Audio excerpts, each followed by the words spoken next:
made it to hump day, and you better wake up early tomorrow because it's an early slate. If you're talking DraftKings, we have a 2:10 start. This is the main featured slate of the day. The late slate, we can play it out. It's a 5-game, 7 o'clock slate, but we're going to be locking in a little bit on this early slate because that's where the money's at. That's where the action's at. Bigger slate, more games, more variations. So it's a 7-game slate. You got a pitcher up top in Corbin Burns, and then DraftKings is still high, when they make this pricing. And they got Andrew Heaney, who's made 2 starts on the year, and he's somehow actually 3 starts on the year. 2 in April, 1 in June, and he comes back in late July, and DraftKings has him as the second most expensive player on the slate. So that's DraftKings for you. We love them. Against a team that doesn't strike out on top of it. Washington isn't good, but they don't strike out at 9,800. You need some strikeouts. You can't just go 6 innings with 3 strikeouts and be happy with that. Yeah, I think Heaney would probably have been like 5% owned if he was 8,500. Now he's going to be like 2% owned at 9,800. So you cross him off the board. You got Burns up top. Now, Burns, 10-1, the only true ace on the slate, coming off what we could consider a rough start at home against Colorado, only 5 Ks, only 12.5 DK points. And now he's got a tougher matchup here in Minnesota. Are we expecting the true ace to come back out? Are we fading him at high ownership with no other pitcher around his pedigree? Or are we just locking him in and getting different elsewhere? Well, I don't think you have to have him. I mean, he's probably going to be needed in cash. You can pretty much lock him into that format. But as far as GPP, like tonight or last night, I locked in McClanahan pretty much right off the bat. 10-3 against Baltimore, like that was a done deal for me. With Burns, I'm not going to sit here and say you can't play him. I mean, the xFIP's under 3, the ERA is 2.20, the ground ball rate's up to 43%. His swinging strike rate, it's only 0.3% lower than 2021. Like, it's kind of a little bit surprising that his strikeout rate has dropped 3% when the swinging strike stuff is, basically just about the same. But, you look at both sides of the plate, neither side's over 270 WOBA. The whip's under 0.95. He's in play against anybody. But, yeah, like you mentioned, Minnesota's top 10 in all of our offensive categories, and they only strike out about 22% of the time. Like, it's not the best spot on paper for him. Does it mean he can't drop 35 DK? No, absolutely not. Does it mean you have to have him in all your lineups? I don't think so. I think there's at least a couple other pitchers that you can build without. And if he's 50% in GPP and, even just scores 16 to 18, maybe even 20, you might be able to get away with that fade and not get hurt. Yeah, talk about this game in Arizona. Logan Webb, Zach Gallen. Gallen comes off the All-Star break. Impressive start, but it was against Washington. 7 innings, 2 hits, no earned runs, 32.6 with 7 Ks. Now, he was really good to start the year. He's 8,100. And you got Logan Webb, who was also pitched, I would say above average. And he's also, in his last start against Arizona about 2.5 weeks ago, had 8 Ks as well. Has been pretty clean as far as his ERA goes, 2.63. K rate, not as high as you want, paying up for a guy 9,400, but this could be one of the softer matchups in Arizona. I don't see ownership coming to Gallen or Webb when you have 2 guys in between who've been, either playing hotter in John Gray striking out everybody or Javier going against a weak Oakland offense. So before we talk about those 2 guys, let's talk about the San Fran Arizona matchup and what your expectations are there. I don't think either guy gets fully lit up. I like Gallen a little bit better just because of the salary he offers as far as savings go. And he's better against lefties. And we know that the Giants, depending on what version of them shows up at the park, because, they're in a lot of trade rumors right now, they're generally going to throw out a lot of lefty hitting. And you look at Gallen, his K rate comes up to 24%. The xFIP goes down. The WOBA goes down. The whip is only 0.84 against that left side. So I'm definitely probably more interested in that. My problem with Webb just becomes, where am I getting the upside at the price? Like, Arizona is a very boom or bust offense. Maybe they completely bust out. But this is a team that we used to target like at the start of the year with all their strikeouts. They've brought their K rate down under 23%. They're not striking out at the same rate, and they haven't been for a little while. And they're 9th in ISO. They're 25th in WRC plus and 21st in WOBA, so that kind of speaks to their volatility as an offense as a whole. But I don't like. if I was playing 20 max, I'd have a couple in lineups with Logan Webb. 3 max or anything lower, I think he's out for me. Yeah. Now let's talk about the spot that most people will land on. It's John Gray. Versus Seattle, tough matchup, but this guy's going out there and just carrying everybody as of late, man. He has double-digit strikeouts in a couple starts. If you date back to the end of June, then he's 8.795.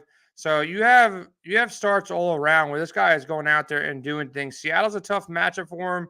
They get Julio Rodriguez back. He had a rough start against them the first time around, 4 earned runs, 2 home runs allowed in 5 innings, but he's been a different pitcher as of late. So I feel like he's going to be super popular. I can't get Javier right. I have a tough time getting any Houston pitcher right outside of Verlander. Like, okay, Verlander gets you 20 to 30. You lock him in and you don't really think twice about it. But guys like Javier and the rest of the 2 through 5 starters of the Astros, like, I just can't get these guys right. But this is a very soft matchup against Oakland. You would think he smashes here, but, outside of that run he made, a couple weeks ago, versus LA twice, versus Kansas City, and then also against the Yankees, he didn't show that upside early in the year, and it came, in that 4-game stretch, and then it died down the last 2 games where, he didn't look so good against the Yankees, but that's the Yankees. So talk about Javier and Gray, because I think they're going to be super popular. Yeah, the thing with Javier, it's just tough to know if he's going to have his control or not. Because, Yep. even looking, you want him in a spot, and Oakland's perfect for him because it's going to suppress his fly ball tendencies. His fly ball rate's almost 60%, but he's already pitched there once. He threw 85 pitches across 4 innings with 4 walks and scored only 10 points. He was mega chalk that night. I remember that night because the guy just could not find the strike zone. Unfortunately, I can't sit here and predict if he's going to be able to do that. And, his metrics look really good. Like, he has a K rate over 30%. When he faces the right side, it jumps over 41% of the time. And the xFIP's under 295. Like, he should smash into the spot. He didn't have his control coming out of the break. And we've kind of seen that, some pitchers in that first start are a little, takes him a couple innings to settle down. I'm kind of hoping he has that kind of behind him. He's back in the routine of things. You can't ask for much of a better matchup for it. So, Javier under 9K, I'm sure it's going to be very popular. John Gray, it's one of those things, it's really tough to believe in. But at the same time, we're talking like a 50 across his last 50 innings. It's a 180 ERA and a 29.7% K rate. Like, at some point, you kind of have to react the other way and be like, okay, well, maybe he's starting to figure something out and something just clicking for him this year. His slider, 63 strikeouts, a 40% whiff rate. Seattle's only 24th against that pitch, so it's not the easiest matchup. Julio Rodriguez certainly helps that lineup a whole hell of a lot, but they're not good at his main pitch. Like, I could see him still doing well with how incredibly well he's been pitching. Yeah, is it safe to assume that Christian Javier, if you underline his stats to Luis Castillo, you're probably looking at a very similar pitcher? He has a K upside, high walk rate, and very inconsistent, where some days he just looks super electric, and then other days he can't last more than 4 innings, especially the Luis Castillo of old, where he's been a little bit more consistent this year, but early on in his career, it was like he was just trying to strike everybody out, and then he gets in trouble with walks. So that's why I worry about Javier, but it's a great matchup against Oakland. And in this mid-range, look, I'm not approaching Carl Irvin versus Houston. Giolito in Colorado. No. I haven't played Giolito in a long time. I've tried, and it doesn't Yeah. always end well. And I'm sorry, in Colorado, it's probably not going to end well for him. It just I can see him seem getting like it. there. I can see him getting there at 7,500. You get 12 to 15 points. He strikes out 5 guys, 6 guys maybe, and you hope he finds a way to get the win against Senzatella. I can see a path he gets there. I think he's worth the dart. Like, I'd rather take the upside of Giolito versus a weaker Colorado lineup than a Cole Irvin or a Chris Archer or Marcus Gonzalez or a Patrick Corbin. These are all guys that I'd be scared of. The guy that you mentioned prior to coming on the show, I know you're going to write him up as well in your article. So make sure you check out Adam's article, Jared's article, Dave's article. Our projection models are optimized at WinDailySports.com. But Brad Keller, man, 6,100. The Angels suck. Like, I said this early in the year. A couple people tried to sell me on the fact that they're good. I am hearing rumors that Epler, the Mets GM, reached out to the Angels today to potentially talk Ohtani, which sounds amazing. But as a Met fan, I know it's probably just talk. But Epler is the reason why he used to be the GM of the Angels. He's one of the reasons why Ohtani went to LA. So I kind of see, potentially there's been some light. But what the Mets have been talking, though, which really annoys me, is first they're coming out saying they're going to get Soto. Then that fizzled out. Then they said Josh Bell. That fizzled out. Then they said Wilson Contreras. That fizzled out. Now we're talking Trey Mancini, and we already got Vogelbach. Like, if we end up with Vogelbach and Mancini and every other team gets better, and like Soto gets dealt, Bell gets dealt, JD Martinez, some Red Sox get dealt, and we're just sitting with Vogelbach, I'm going to be very, very, very upset as a Met fan. But if they get Ohtani, something ridiculous like that, imagine throwing out Scherzer, DeGrom, Ohtani, and it doesn't even matter who your fourth starter is. That would be quite the ridiculous, kind of starting rotation for the playoffs, man. So I'm hopeful there. But talk about your guy Keller, man. Well, first off, you're not getting Soto in division. Like, I've never bought that was going to happen. Like, you don't want to trade Soto in the first place. You want to trade him to the Dodgers, or like how much better? You still have to beat the Dodgers, right? It doesn't matter. And every team next year, I heard the rumor. I haven't seen the schedule, but like, isn't every team next year playing each other? Like, we're scrapping all these in-division games. So like, the NL East playing the NL East is not going to be so much of a thing no more. You're still not giving the second coming of Ted Williams to a team that's in your division. It ain't gonna like the price tag for Soto is astronomical as it is. Now add on the division tax, it just doesn't. The only way Soto's coming in is if he's a free agent, which is still very possible. But anyways, where do you think he goes now? Where's your hunch? St. Louis? Soto? Yeah. Honestly, man, I still think the Yankees probably the best shot, especially if they know that Judge is gone.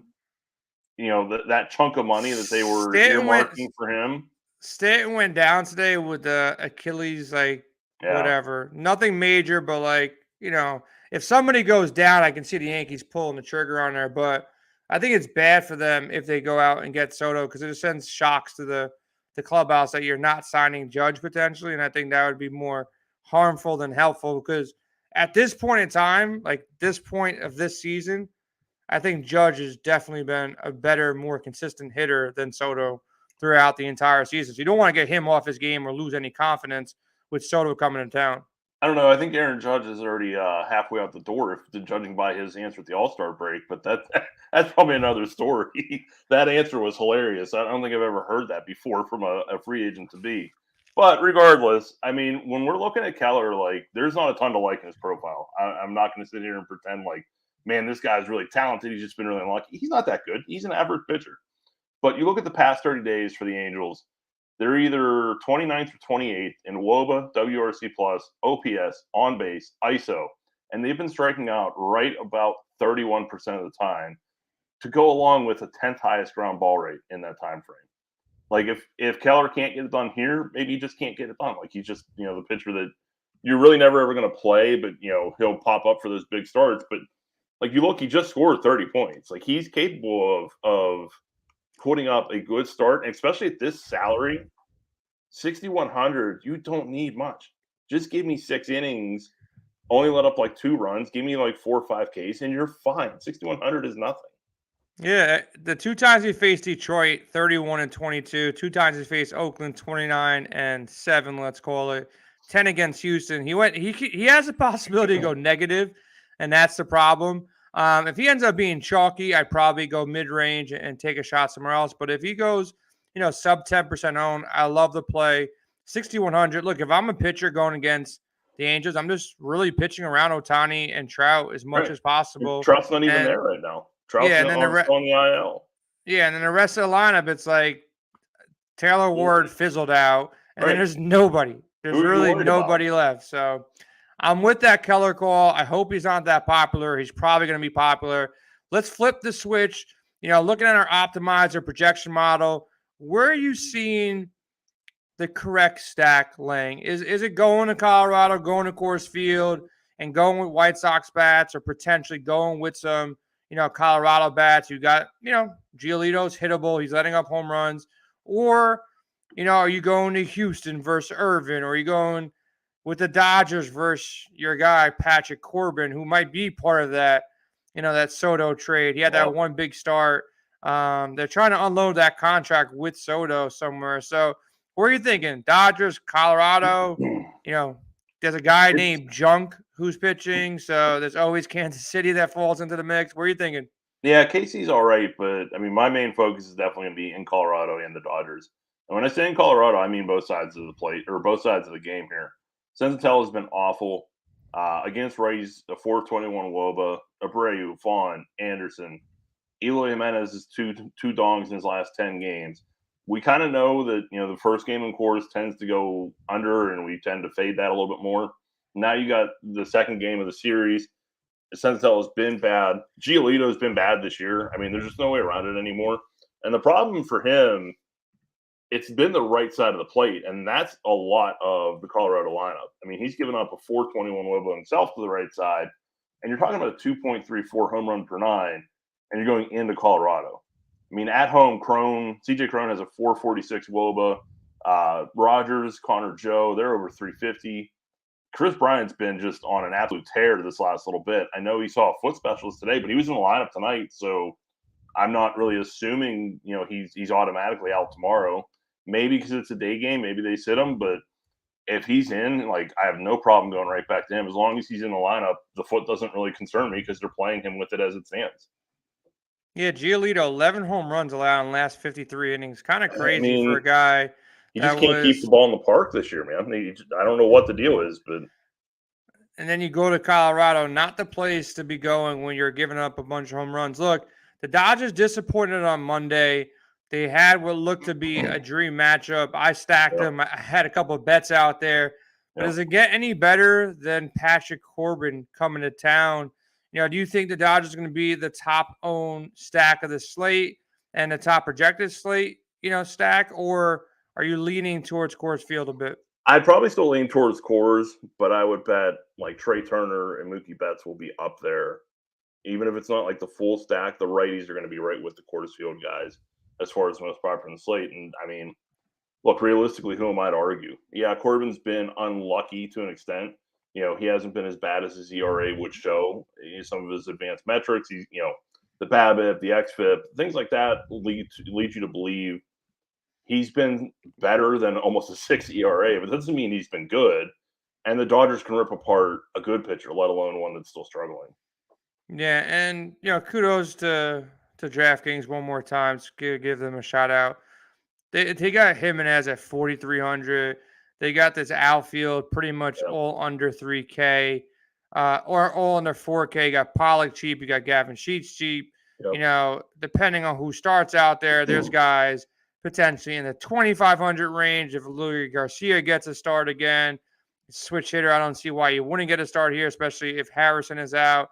You got Mancada at 4,300. So it's there's no real effort to get them in. Especially to go with the value guy of Keller or anybody in that mid-range, you can get them in probably with a mini Dodger stack as well, because the Dodgers, they also, look, there's some pinch hit risk, with guys like Trace Thompson. Trace Thompson, Jake Lamb. Yeah. Gavin Lux is kind of safe in my eyes at 3,500, but yeah, Trace Thompson would be a guy who's 2,300, and he's actually, I was shitting on him.